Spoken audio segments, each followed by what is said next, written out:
બનાસકાંઠા જિલ્લાના ડીસા તાલુકાના કુપટ ગામે શીતળા સાતમ નિમિત્તે વર્ષોથી ભરાતો ભાતીગળ મેળો આ વર્ષે પણ ભવ્ય રીતે યોજાયો હતો।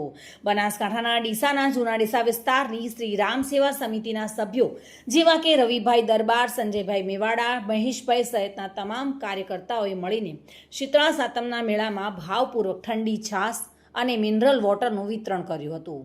કુપટ ગામે વર્ષોથી શીતળા સાતમનો ભાતીગળ મેળો ભરાય છે અને પરંપરા મુજબ આ વર્ષે પણ મેળાનું ભવ્ય આયોજન કરાયું હતું, જેમાં સમગ્ર ગામના આગેવાનો, સરપંચ જશીબેન બકુસિંહ સોલંકી, તલાટી કમ મંત્રી તથા ગામના તમામ સભ્યોએ મળીને મેળાને સફળ બનાવ્યો હતો।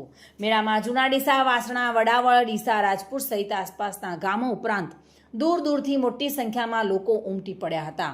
તે જ રીતે રાજપુર રામદેવ મિત્ર મંડળ દ્વારા બનાસ નદીના પટ વિસ્તારમાં ઠંડા પાણીનું આયોજન કર્યું હતું, જેથી મેળામાં આવનાર લોકો ઠંડુ પાણી પીને માતાજીના દર્શન માટે જઈ શકે।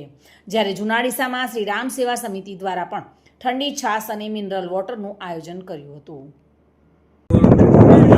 છેલ્લા 35 વર્ષથી નદીના બેટમાં પાણીની પરબ કરે છે અને આવતા જતા તમામ યાત્રીઓને, શ્રદ્ધાળુઓને પાણી આપીને ઠંડક આપે છે અને ત્યાં મંડપ કરીને આશ્રમ માટે પણ મોટો મંડપ બાંધવામાં આવ્યો છે। રાજપુર યુવક મંડળ તરફથી આ છેલ્લા 35 વર્ષથી નદીના બેટમાં જ્યારે નદી ચાલતી હતી ત્યારથી પણ આ પરબ ચાલે છે। ભાતીગળ મેળામાં આજુબાજુ પાટણ, મહેસાણા, બનાસકાંઠા લોકો ખૂબ શ્રદ્ધાથી પધારે છે।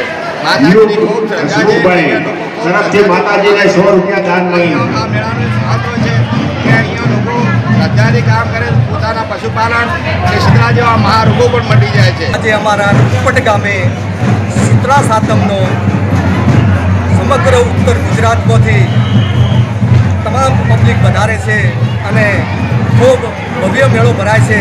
એમાં અમારા કુપટ ગામ વતી ગ્રામ પંચાયત, સ્વયંસેવકો અને સમસ્ત કુપટ ગામ તમામ ભાવિ ભક્તોની સેવા, પાણીની સેવા, જળ પછી શ્વાસની સેવા, એવી બધી તમામ સુવિધાઓ કરવામાં આવેલી છે।